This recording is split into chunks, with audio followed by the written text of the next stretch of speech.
Sorry for the technical glitch actually. That was a covered story actually last month.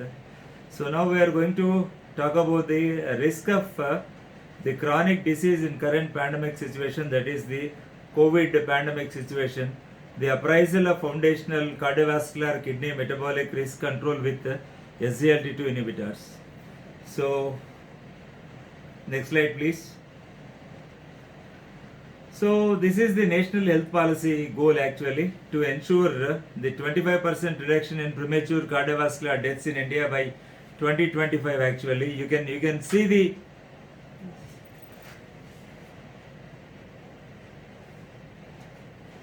see the slide showing the global burden of the disease study, that is from 1990 to 2016, that is the Indian scenario we are referring to.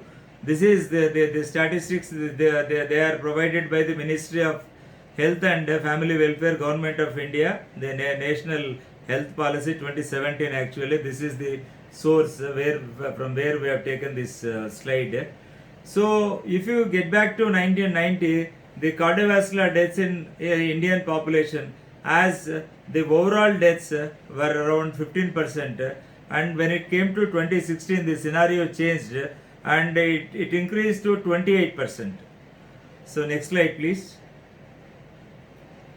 So during the COVID-19 pandemic, patients with multiple chronic diseases have 48% increased in odds of facing the significant healthcare challenges, and you can clearly see the effect of the pandemic on the healthcare challenge in patients with one or more than one morbidity, morbidity.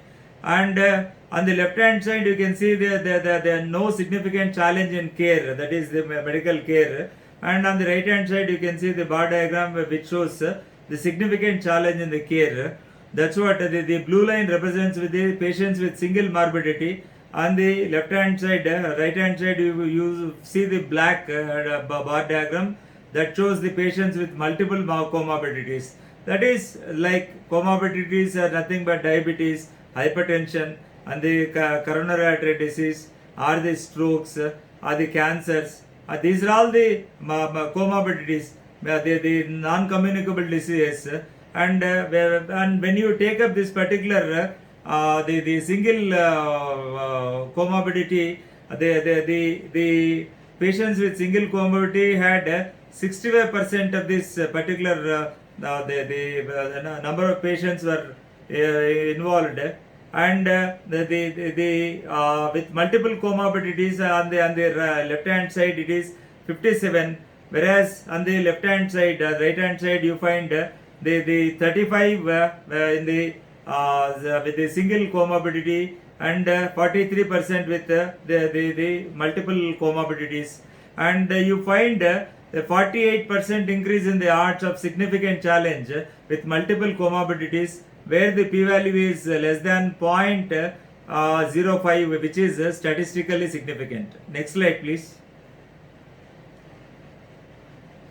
And according to this World Health Organization, the business as unusual, how are the COVID pandemics and the non-communicable disease epidemic have brought about a deadly interplay. So from 2010 you look to 2030, and we can see the underinvestment during 2010 in the prevention, early diagnosis, screening and treatment and rehabilitation for non-communicable diseases. Health systems were unable to meet the healthcare needs of the people living with and affected by non-communicable diseases. And likewise, when we take the present scenario, the disruption, today's scenario is the disruption of the services for the prevention and treatment of the non-communicable diseases, the long-term upsurge in deaths from non-communicable diseases likely, and the world is in a critical juncture. The execution of a forward-looking strategy inclusive of non-communicable diseases is required to build back better and reach the SDG 3.4. SDG is nothing but the Sustainable Development Goal and on non-communicable diseases. And especially now the country which is suffering terribly bad is our country. Very pathetic situation is prevailing in India. All the countries are improving with regards to the COVID morbidity and mortality, except India. It's lagging behind actually. So since the outbreak, the people with non-communicable disease are more vulnerable to like becoming seriously ill or die from COVID-19. That's what we have mentioned. The other non-communicable diseases like diabetes, hypertension, or the obesity, or the age, or the coronary artery disease, or the atherosclerotic cardiovascular disease, which includes the strokes, even the cancers, whether the patient is on the chemotherapy, whether the patient has undergone surgery or the radiotherapy, and the smokers actually, and people suffering from the pulmonary diseases, especially the COPD and the bronchial asthma, and these people are more vulnerable to such the deadly COVID-19 pandemic, and the mortality and the morbidity is much high in these segments. Next slide, please. So now you see this slide. You see the tip of the iceberg on the top. You find the real iceberg, the entire picture of iceberg down beneath the tip of the iceberg. Sometimes what we see is you don't even see the tip also. And this picture shows the prevalence of cardiovascular diseases in patients with type 2 diabetes mellitus. And the comparison is the known CV disease and the known CV disease is the tip of the iceberg shows 1 in 3 patients with type 2 diabetes mellitus have known cardiovascular disease. And coming to the known cardiovascular disease, that is the current incidence is coronary artery disease is 1 in 5 patients, heart failure is 1 in 7 patients, and always I remind you, my dear friends, heart failure usually occurs in the presence of coronary artery disease, that is myocardial infarction. 90% of the cases, 9 out of 10 cases of heart failure are associated with concomitant coronary artery disease or atherosclerotic cardiovascular disease. Without that, most of the patients will never get into heart failure. So the myocardial infarction is 1 in 10 patients. So when we come to the subclinical cardiovascular disease, when we see the entire iceberg, 2 in 3 asymptomatic patients with type 2 diabetes mellitus have subclinical cardiovascular disease. And now we come back to this particular the subclinical cardiovascular disease, that is significant CAD, that is 2 in 5 patients, subclinical heart failure, that is 2 in 3 patients, subclinical atherosclerosis, that is 2 in 3 patients, and pulseless lower limb, that is the peripheral arterial disease or the peripheral vascular disease, 1 in 8 patients. See the difference between just by seeing the tip of the iceberg and seeing the entire the subclinical scenario, which is not seen in day-to-day practice. That makes a lot of difference. Next slide, please.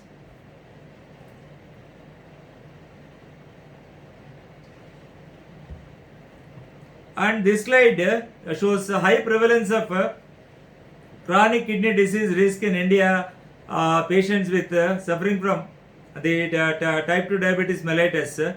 This is the study taken from Ashok Kumar Das and Sanjay Kalra et al. That is the eye care for diabetes survey that was done in our country, and that was submitted in the RSSDA virtual conference 2020 by Sanjay Kalra actually. This is the secondary analysis of the eye care for diabetes survey. So the inference is 58.7 percent of the patients with type 2 diabetes mellitus in Indian OPDs have varying extent of increased risk of chronic kidney disease risk.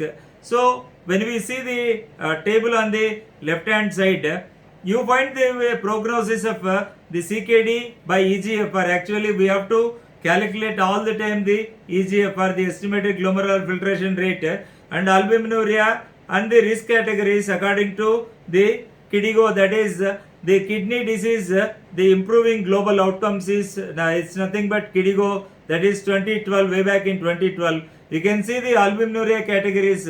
You all know that the normal is less than 30 milligrams per gram, and the moderately, that is called microalbuminuria, that is 30 to 300 milligram per gram. and severely increased is macroalbuminuria, that is overt proteinuria, that is more than 300 milligrams per grams. And you can see here the estimated GFR categories above. This is the staging of diabetes. The and above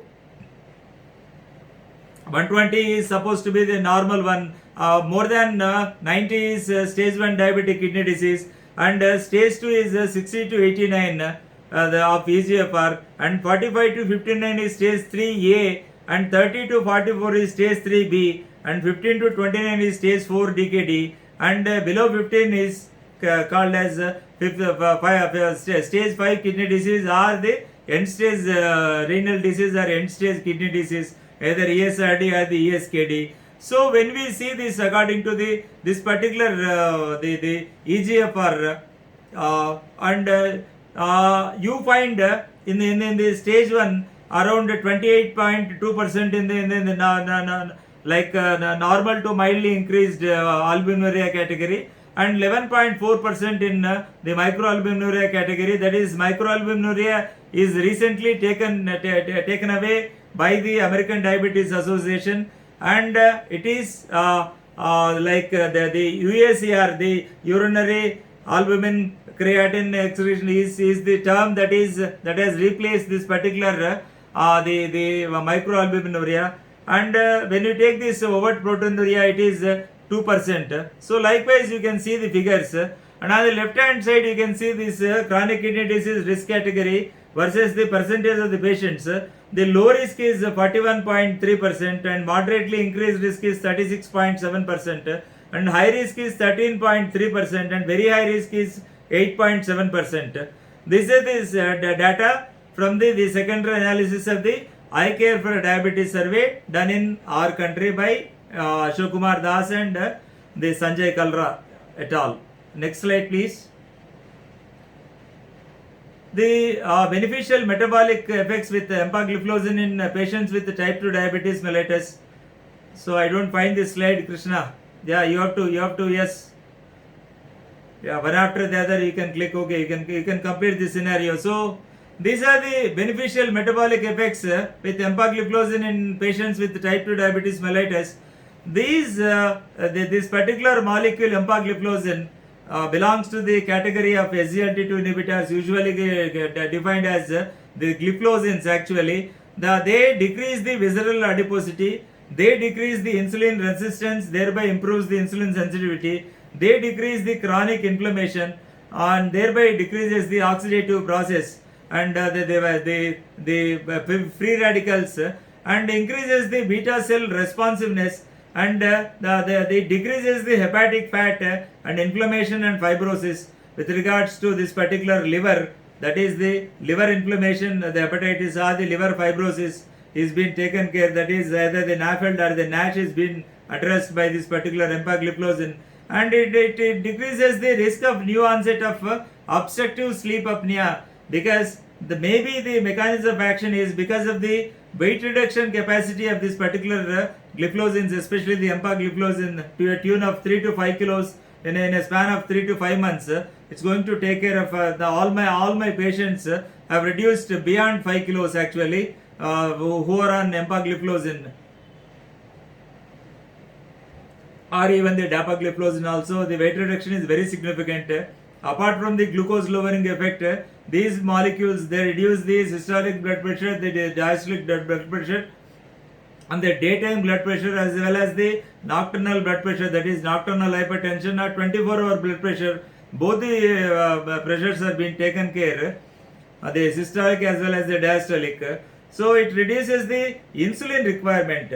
So whenever you are using this particular empagliflozin with either insulin or with secretagogues, you please keep it in your mind to reduce the dose of sulfonylurea or insulin, because the patient may get into hypoglycemia if the patient is on empagliflozin along with the sulfonylurea or the insulin. So you have to be cautious enough. Per se, empagliflozin never causes hypoglycemia. It causes hypoglycemia in the presence of sulfonylureas or in the presence of insulin or both.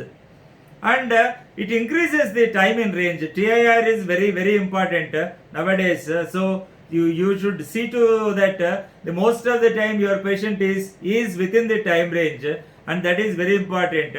And anything above the range, anything below the range is not acceptable, and it reduces the incidence of hypoglycemia, which is the most desirable effect of empagliflozin.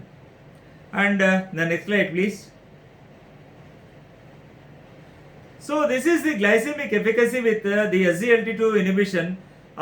We come to know that the SGLT2 inhibition is very strong in Asian patients with type 2 diabetes when compared to the Caucasians, that is the whites, that is the Western people, the European people, or the Americans or the Canadians and all.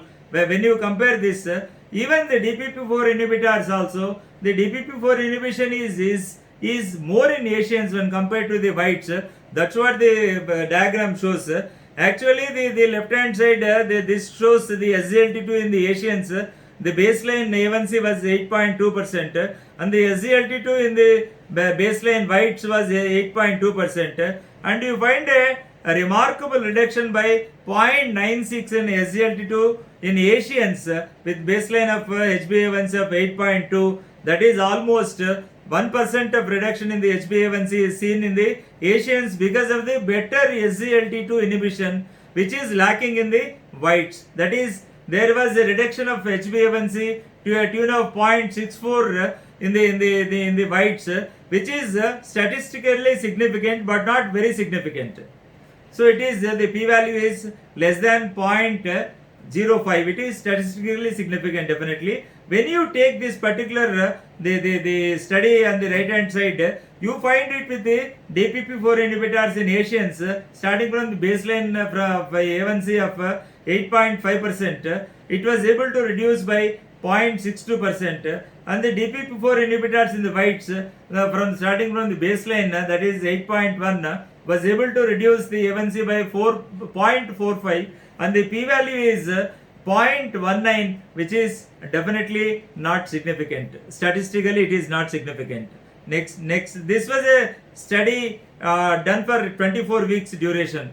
And the next slide shows the empagliflozin versus glimepiride as add-on to metformin in type 2 diabetes mellitus. That has shown the increased long-term glycemic control, and that is 89% reduction in the risk of hypoglycemia, which is very commonly seen with this sulfonylurea. Though glimepiride we commonly use in our practice, it is definitely associated with the incidence of hypoglycemia. You can see on the left hand side,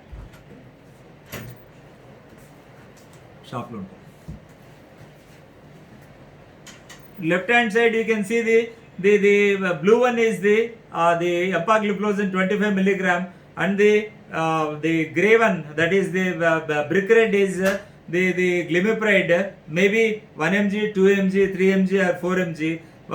When you see the graph, the empagliflozin, the baseline A1C was 7.9, and the glimepiride, the baseline A1C was 7.4. At the end, we can see the significant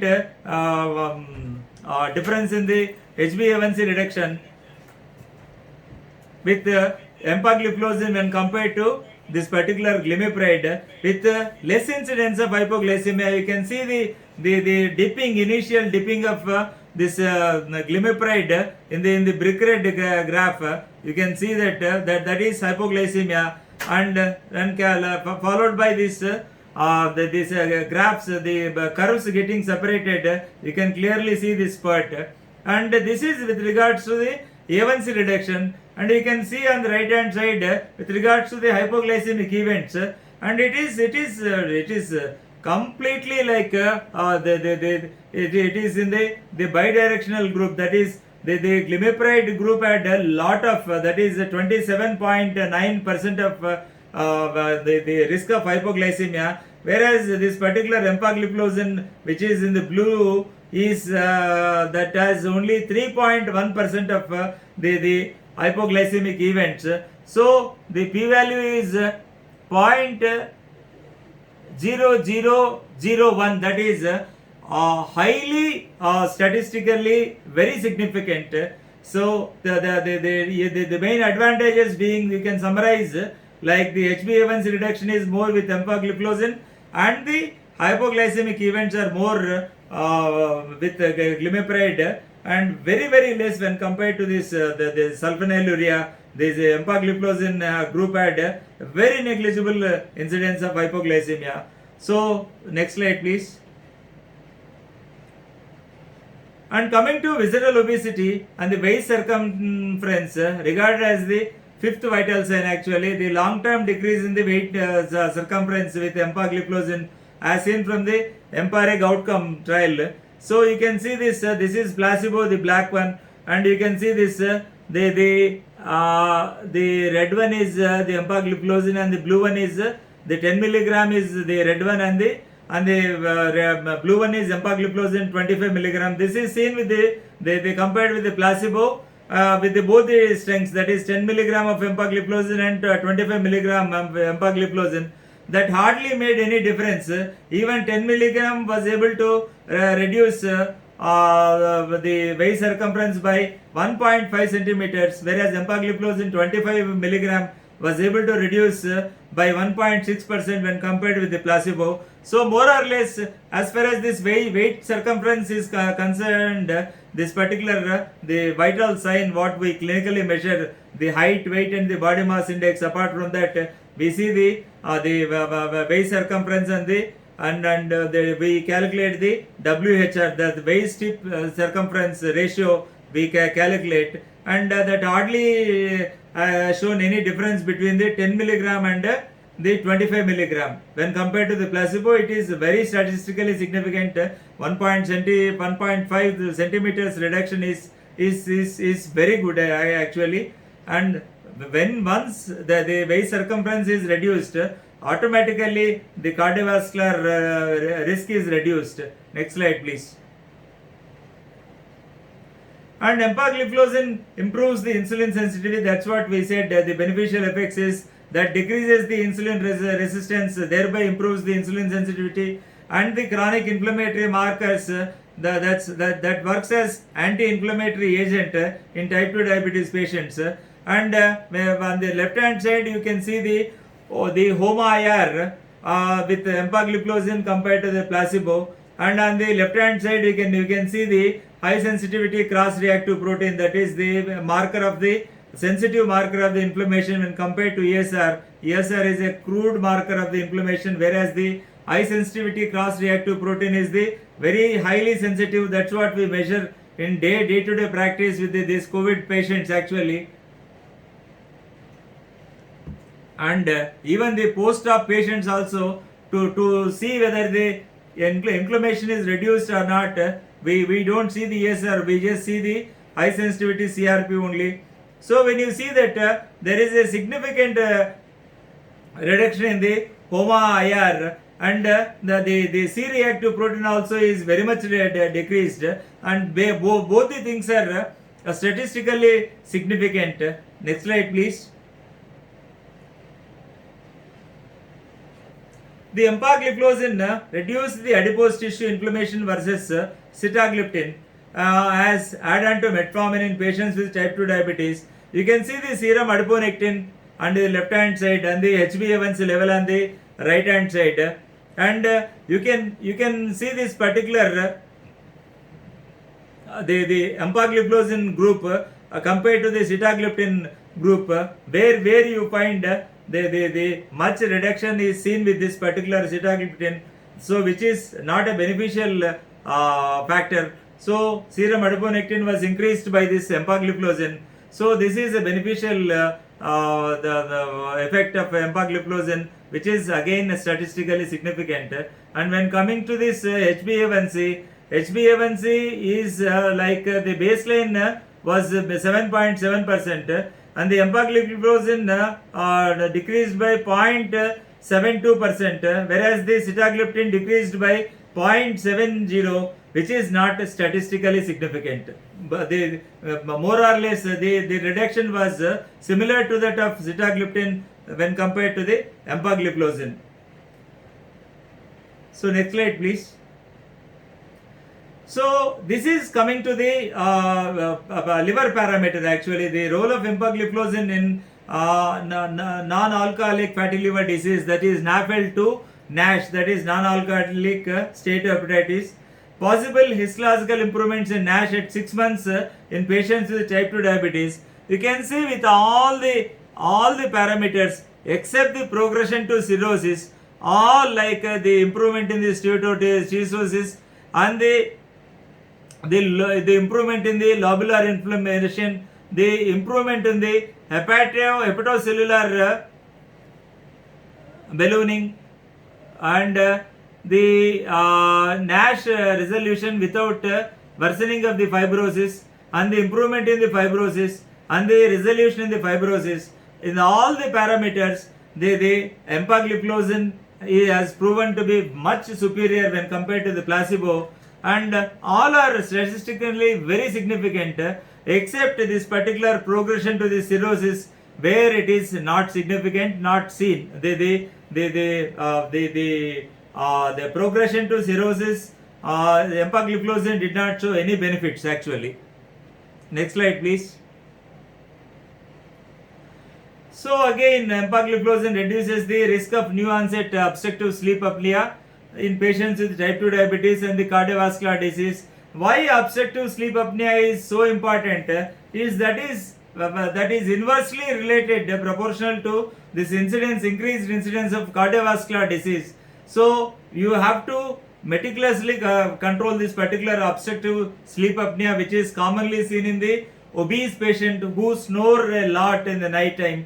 So that may lead to sudden cardiac arrest or may lead to the future cardiovascular disease, and they die of this the acute myocardial infarction or so. So you need to take care of this particular obstructive sleep apnea, and you can see this the post-hoc analysis of EMPIRIC outcome study significantly, like it has reduced 52% in relative risk of the new onset obstructive sleep apnea. Actually, the placebo is in the black and the red is in the red.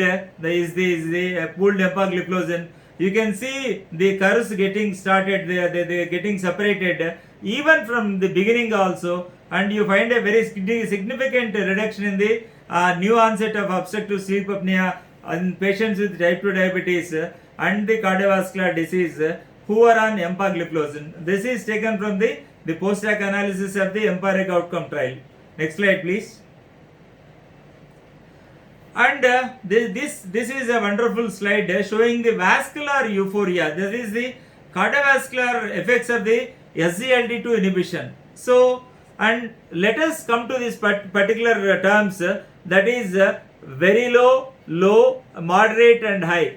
And the very low is defined as the true effect is possibly markedly different from the estimated effect, and the low is defined as the true effect might be markedly different from the estimated effect, and the moderate is the authors believe that the true effect is probably close to the estimated effect, and high is the authors have a lot of confidence that the true effect is similar to the estimated effect.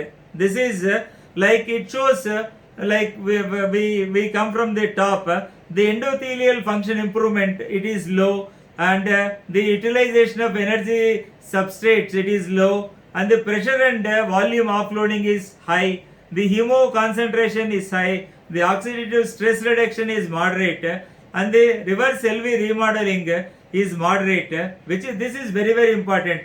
LV remodeling is very important in prevention of the heart failures actually. So the inflammation control is low, the autonomic balance is moderate. So having seen all this, the cardiovascular effects and the vascular euphoria, we just move on to the next slide please.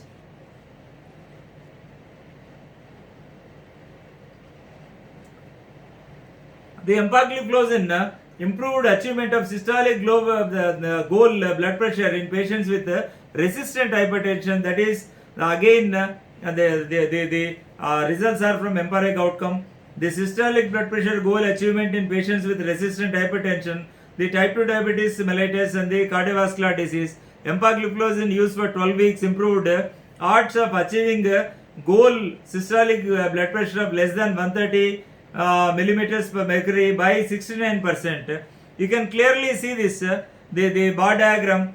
The red is placebo, whereas the empagliflozin is like bluish green. You can clearly see the reduction is 37.7% with this particular the empagliflozin, and the odds ratio here is 1.69. Again, the confidence interval is 95%, and when you see the p value, it is highly statistically very significant. It is 0.001. So next slide, please. So empagliflozin resulted in regression of albuminuric status in patients with prior albuminuria in EMPIRIC outcome. It just works like the ACE inhibitors or the ARBs in the clinical scenario actually. When you see on the left hand side, you find the new onset normoalbuminuria patients with prior microalbuminuria, and on the right hand side you see the graph showing the new onset normo or microalbuminuria in patients with prior macroalbuminuria. One is the microalbuminuria and one is the macroalbuminuria.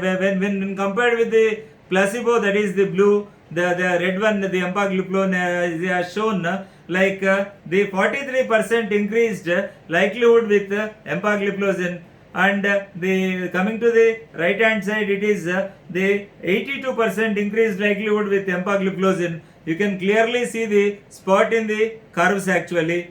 And next slide, please. And empagliflozin has proven cardiovascular safety regardless of the CVD status in type 2 diabetes mellitus. This is the meta-analysis of 7 phase 3 studies, not including the EMPIRIC outcome. I mind you once again, this is barring EMPIRIC outcome. This is the you find on the right side the CV safety of empagliflozin, meta-analysis of the phase 3 studies.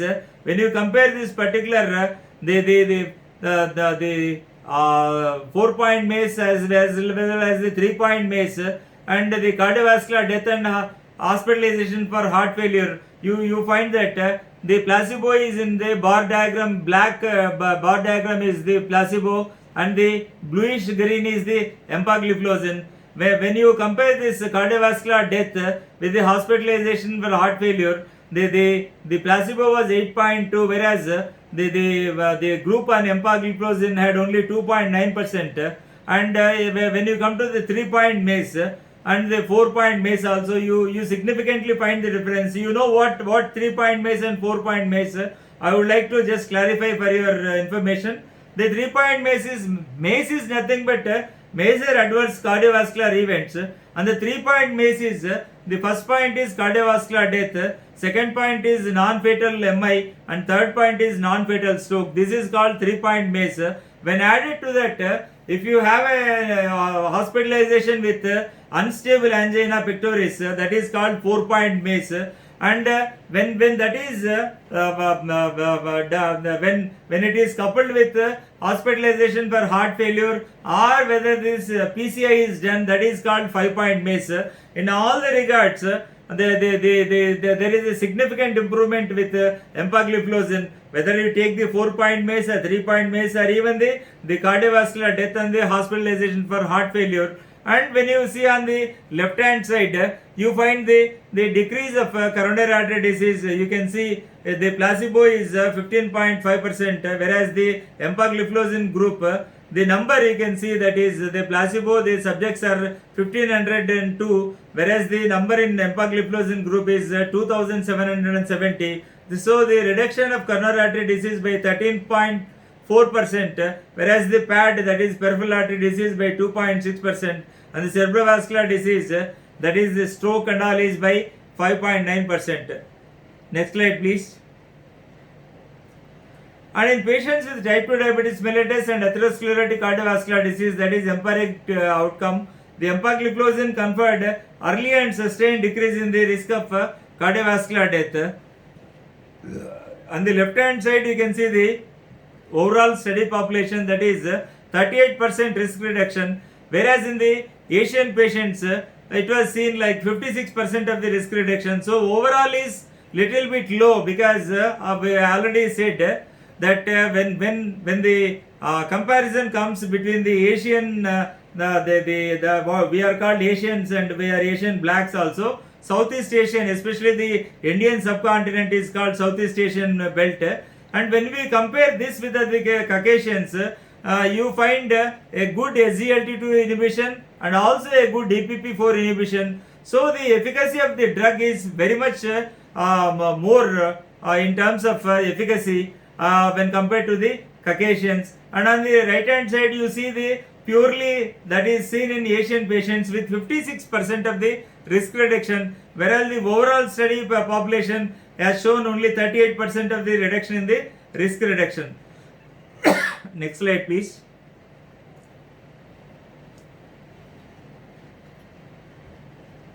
And empagliflozin consistently reduced the risk of CV death in patients with atherosclerotic cardiovascular disease and type 2 diabetes mellitus with or without heart failure. That is from again EMPA-REG outcome trials. And on the left hand side you find the patients with heart failure burden. On the right hand side you find the bar diagram, the patients without heart failure burden. And you can see the black diagram is always the placebo and the bluish green is the empagliflozin. And you find the reduction by when compared to the placebo it is 15.3%, and the empagliflozin with heart failure burden has reduced by a tune of 10.4%. So there is almost 4% reduction seen very clearly with this, and the absolute risk reduction with empagliflozin is 4.9%. The NNT is number needed to treat is 19 patients to prevent one additional cardiovascular death in 3.1 years. That is the regarding cardiovascular death.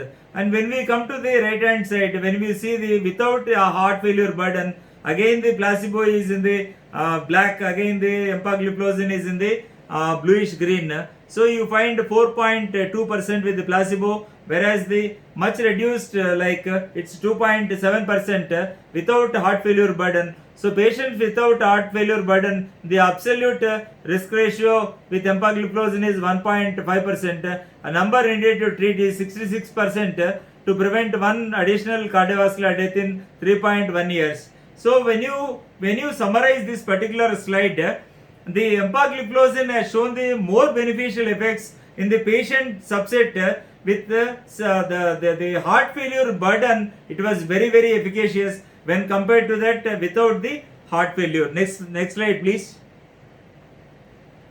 So empagliflozin reduced the risk of first and recurrent cardiovascular events.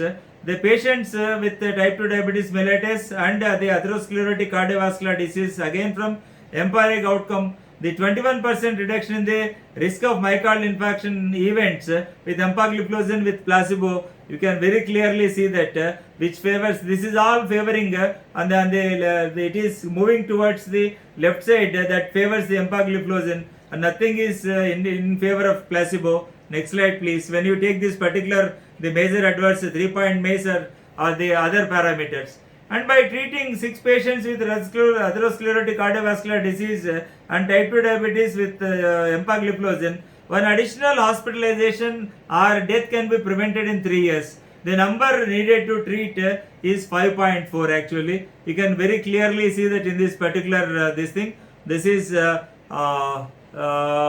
presented in the virtual meeting of this EASD 2020 actually.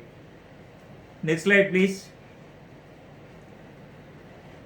And this is a slide showing the 100 patients with coronary artery disease and type 2 diabetes mellitus treated with empagliflozin in 3 years. The additional non-glycemic benefits on top of the standard case, that is the outcomes of the EMPA-REG outcome, that is wonderfully picturized. The 100 patients with coronary artery disease and type 2 diabetes in the 3 years, they had 9.8% CV events were prevented and 8.5% CKD events were prevented, and 3.4 the acute kidney injury or the acute renal failure or the hyperkalemia events were prevented, and 12.9 insulin requirements were prevented, and 5.1 additional systolic blood pressure goal were achieved in resistant hypertension, which is very important.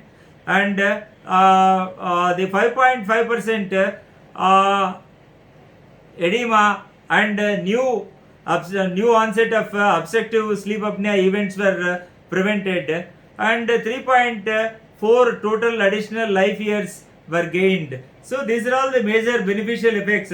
In addition to the glycemic benefits, the non-glycemic benefits on top of the standard care with empagliflozin. Next slide, please.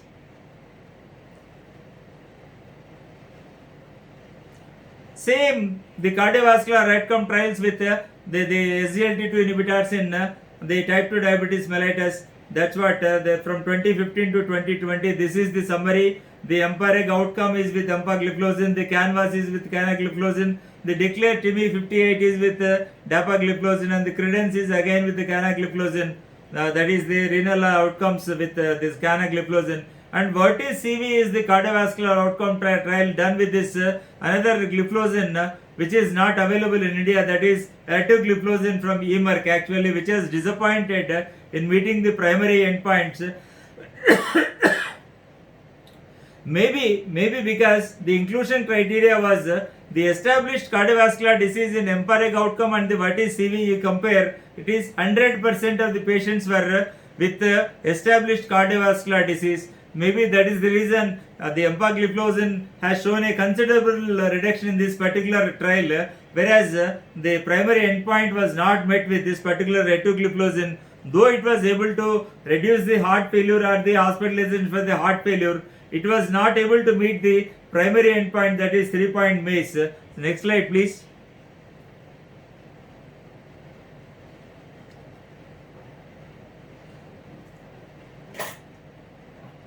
And again, the same the MACE risk reduction with the SGLT2 in T2DM cardiovascular outcome trials, the inconsistent evidence of risk reduction across the study populations. These are all the figures.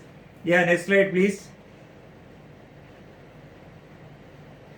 Yeah, the cardiovascular death reduction with the SGLT2 inhibitors in T2DM CVOTs, the decreased risk for cardiovascular deaths in atherosclerotic cardiovascular patients driven by EMPA-REG outcome again. So again, these are all the statistical markers. So next slide, please.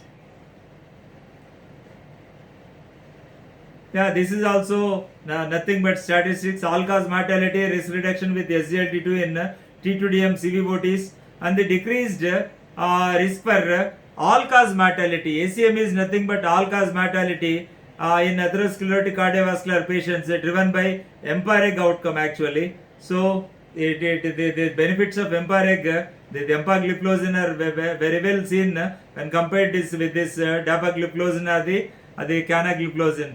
Next slide, please. And the same thing, the hospitalization for heart failure risk reduction with SGLT2 in the same trials. You can see the EMPA-REG, and the one that was stunningly standing ahead was the dapagliflozin.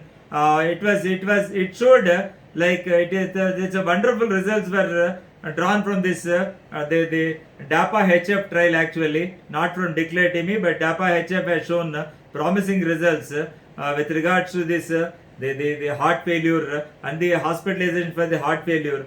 Next slide, please. That is the reason why the US FDA has given approval for dapagliflozin as a first molecule in the category of these SGLT2 inhibitors to be used with heart failure in the absence of diabetes, in the presence of CKD, in the absence of diabetes. Next slide, please. So again, you see in patients with atherosclerotic cardiovascular disease and type 2 diabetes, the cardiovascular outcome trials have demonstrated improvements in the cardiovascular outcomes. On the extreme left hand side, you find the major adverse cardiovascular events. On the middle, you find the cardiovascular death, and in the right hand side, you find the hospitalization for heart failure. You can clearly see the EMPA-REG outcome. You can see when compared to the placebo, it is the empagliflozin has shown a significant reduction. whereas the canvas also has shown on the declared TIMI also was okay with CV events when compared to empagliflozin and all. Empagliflozin and the canagliflozin, they stand first, and later on the dapagliflozin as far as the cardiovascular events are concerned. And when you compare with this what is CV literally failed actually. See this difference, 40.3 and 40, there is actually no difference. It was not able to meet the primary endpoints. The major adverse cardiovascular events were not met with the molecule etugliflozin in what is CV trial. So with regards to the cardiovascular death, the empagliflozin, you can see this part here, the empiric outcome has shown like from 20.2 it was able to reduce to 12.4, a drastic reduction in the cardiovascular deaths, that is event rates per 1000 patient years. That is when we see this canvas, again there is no significant reduction, and declare also no significant, and again what is CV also no significant reductions were seen.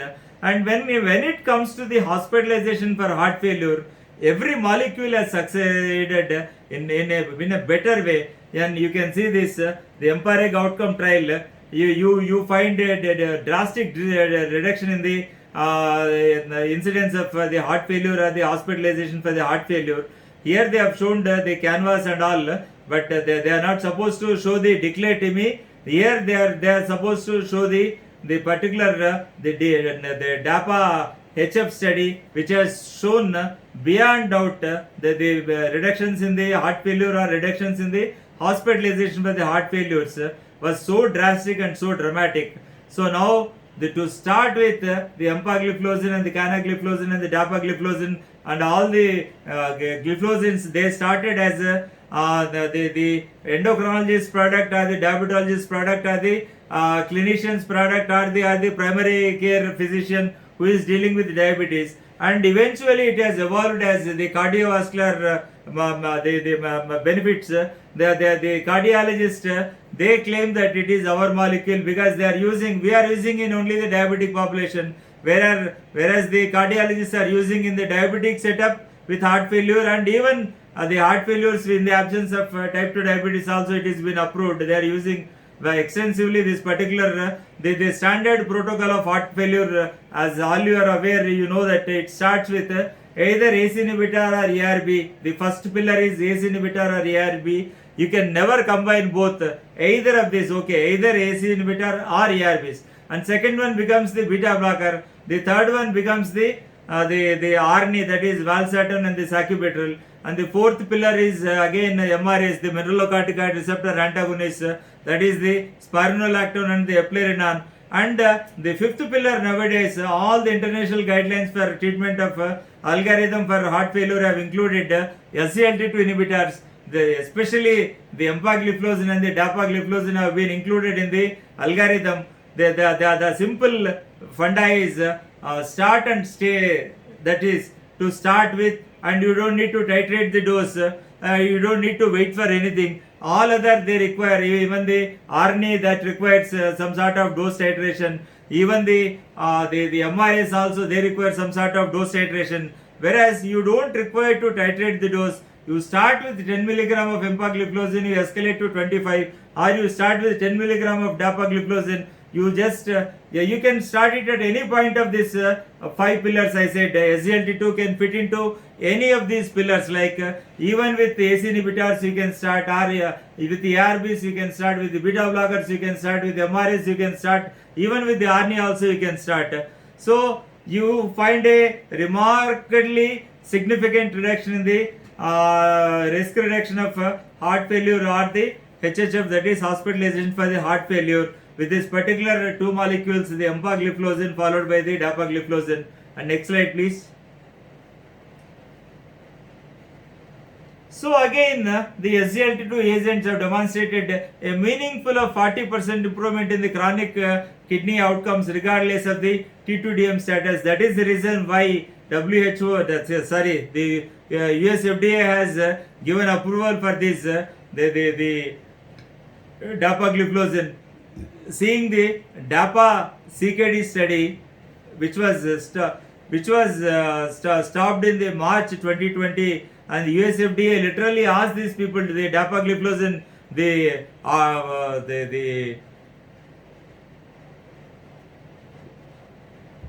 Astra people, to stop this trial prematurely, seeing the overwhelming response, with regards to the kidney parameters. So that was supposed to be extended up to November 2020, but seeing the astonishing results, the US FDA had asked to stop the trial. They were thoroughly satisfied with that, and that is the reason why they have indicated this dapagliflozin in the patients with CKD in the absence of type 2 DM. So now nephrologists are claiming that this particular SGLT2 inhibitors are their molecules. So you can compare this, the Emperor reduced with the Empiric outcome and Emperor reduced, where the results were rolled out in the last year only, 2020, the results were rolled out, and the Canvas and Credence and DAPA CKD, they declared TIMI 58, DAPA HF and Vertis. See, they all very clearly showed the renal benefits. The cardio-renal continuum is like seen with this particular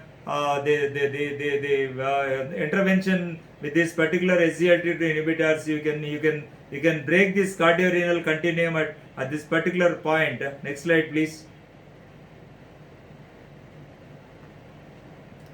And again, this is the prescription of glucose lowering therapies and risk of COVID-19 mortality in people with type 2 diabetes. A nationwide observed study in England actually. So the difference in mortality may represent the preferential use of some drugs in specific patients. That is, patients receiving insulin or DPP4 inhibitors would have poor background health status and a greater natural risk of death. In the context of the pandemic, there is no clear indication to change the prescribing of drugs in T2DM. But the take-home message is, when the patient is the suffering from type 2 diabetes gets contracted with this particular COVID-19, as long as he is taking the treatment, the home isolation, quarantine, and the treatment without, next slide. So this particular the new guidelines say that we are not supposed to initiate the steroids for these patients who are at home quarantine. So the guidelines have recently been rolled out again for treating the mild and moderate and severely ill COVID-19 patients. So they don't need to be changed. As far as their therapy for diabetes is concerned, you don't need to change the therapy. The patient is on insulin, let him continue. The patient is on metformin, continue metformin, because metformin has got a beneficial role in cutting short the disease process actually. And DPP4 inhibitors, SGLT2 inhibitors, as it is, they can be continued. And in the mild cases, if it requires hospitalization, and if it requires the ICU admission, and the serious cases, critically ill cases, the ICU setup, or in the patients wherein they require oxygen or the mechanical ventilation, all the oral agents should be stopped, and only insulin is the drug of choice. That is either the short acting or the rapid acting analogs, or the conventional human insulins, or the rapid acting analogs are the drugs of choice. Next slide, please. Next slide, please. Yeah, coming to the end of the story. So now we find this particular the American Diabetes Standards of Care. This is 2021 guidelines actually. See, every year the American Diabetes Association issues the recommendations as far as the diabetes is concerned. They let it be type 1 diabetes, let it be type 2 diabetes, or even the gestational diabetes mellitus, maybe pre-gestational diabetes mellitus, or the gestational diabetes mellitus, or the other specific types of diabetes. And every time it releases the diabetes care January edition will be with the recommendations only. Nothing new. You find no article in this January edition of diabetes care. And nowadays Even in the month of December, we are getting the guidelines on the online. So this shows the atherosclerotic cardiovascular disease and heart failure and chronic kidney benefits recommended with various SGLT2 agents. You can see this particular the vertical line, you find metformin, SGLT2 inhibitors as the second agent, and GLP-1 receptor agonist as a third agent. Actually, way back in don't need to go for 2021 also.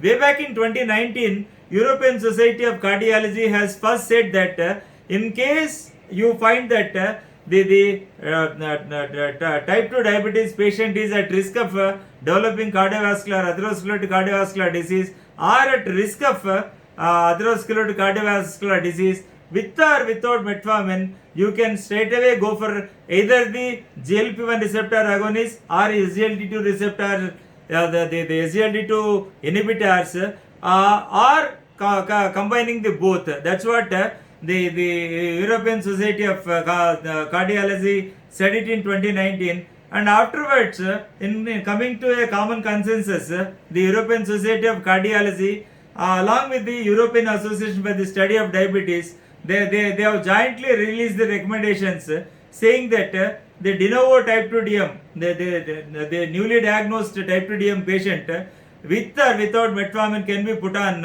if the patient is at risk for atherosclerotic cardiovascular failure, that is atherosclerotic cardiovascular disease. You can straight away go for the SGLT2 inhibitors or the GLP-1 receptor agonists or the both, and that too if the atherosclerotic cardiovascular disease predominates, you have to go for GLP-1 receptor agonist, and if the heart failure predominates, you have to go for SGLT2. If both persist, you have to combine SGLT2 and the GLP-1 receptor. The same is the repeated again in 2020 guidelines and even the 2021 guidelines also. You can see the multiple parameters that is been taken by the American Diabetes Association, the efficacy and the incidence of hypoglycemia, weight change, and the cardiovascular effects, that is again divided into the atherosclerotic cardiovascular disease and the heart failure, and the renal effects, the progression of DKD, and the dosing and use of the considerations and additional considerations. Metformin, you take the efficacy is high definitely, and the hypoglycemia is almost no, and again weight change it is neutral, and the potential benefit we find metformin with atherosclerotic cardiovascular disease, and we don't find any benefit with this, but no loss, that is neutral with heart failure. The metformin, I am talking about metformin, and the progression of the DKD it is neutral, and the usage and the other considerations, the latest guidelines say you can continue metformin until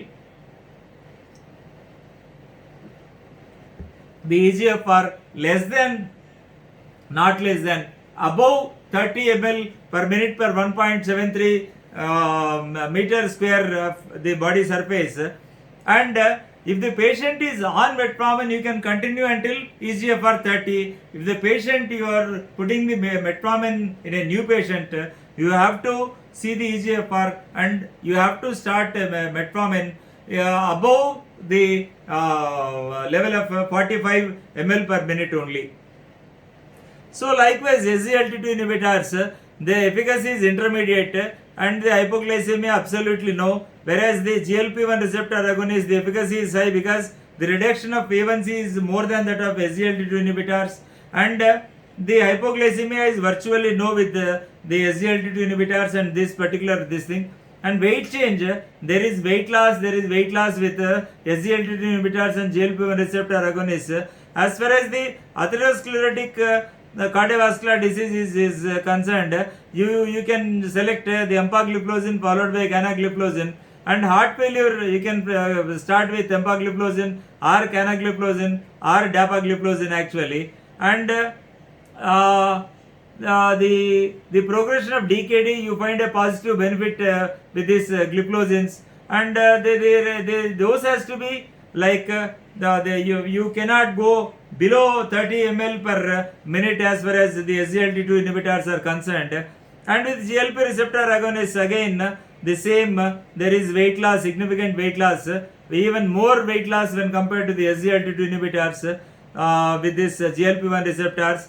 And we are waiting for the latest ones. The leader has proved liraglutide with the wonderful cardiovascular safety, and we are waiting for this semaglutide. Oral semaglutide is going to be the first of its kind in this particular GLP-1 receptor agonist. All are injectables except the once weekly injectable semaglutide is there, and the same company, the Novo Nordisk, is trying to come with this particular the oral once daily semaglutide, which is much beneficial, and the evidence based medicine has shown much benefits with this either the once daily semaglutide or the once weekly semaglutide injection.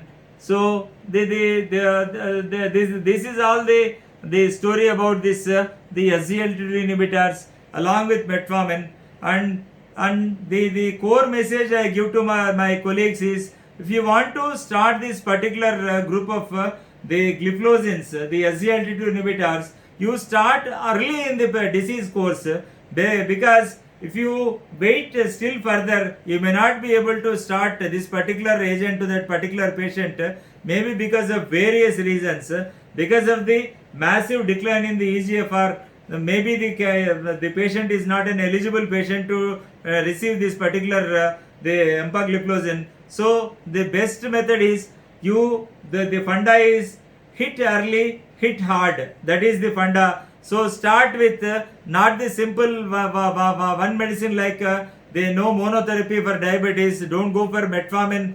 Along with metformin, either you start according to the verified trial, the DP4 inhibitor, either the vildagliptin off patented, or along with that you go for a combination of the SGLT2 inhibitor and a linagliptin, that is empagliflozin 25 milligram and 10 milligram with fixed dose of linagliptin, that is 5 milligram combination. And if you can start very early in the disease process, the initial cost maybe that looks a little bit high, each tablet costing around 78 rupees per day, but the benefits seen in the long term are exorbitant. You cannot imagine the benefits. You are saving the life of the patient.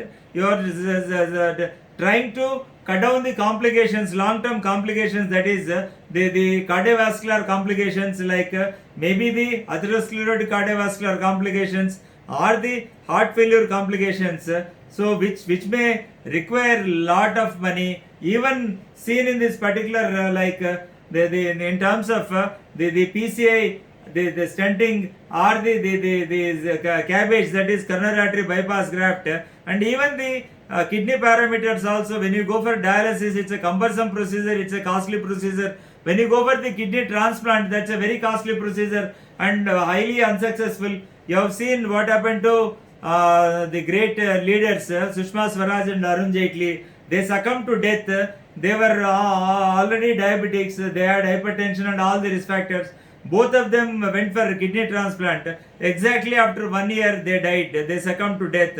So, though you have money, it's not going to save your life. Whereas if you can invest your money in type 2 diabetes in a methodical way, that starting with either the SGLT2 inhibitor with linagliptin or the GLP-1 receptor agonist, though it looks a little bit costly treatment, but in the long run you are going to get the returns in a much desirable way. So that's with that I conclude, and thanks for patient listening. Thank you so much. Thank you, sir. Thank you very much. Wonderful session. So we'll wait a few seconds, sir. Yeah, if you have any questions, you can shoot up, or else you can just wait for a few seconds.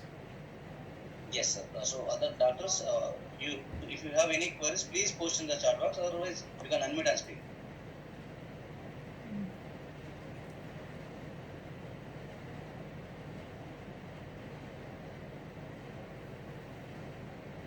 Yeah, all the participants can unmute and speak one after the other. If you want to talk to me, you can straight away talk to me. Just unmute yourself and talk to me, please. If you have any queries, any thing that is to be conveyed, you please can convey it to me.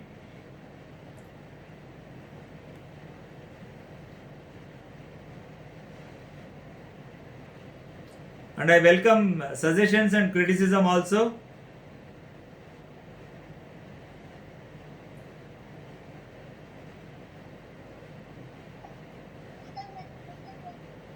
Sir, I think that there are no questions, sir. Yeah, So if there are no with your questions, permission. we'll just wind this session, Thank you. Krishna. Thank you very much, sir. So always, yes, you are the teacher of our practical experience. With your experience, you are always Yeah. suggested and conveyed the very good message to your colleagues and even patient benefits also with the Thank you values so much, facts. Krishna, for your kind words. Thank you.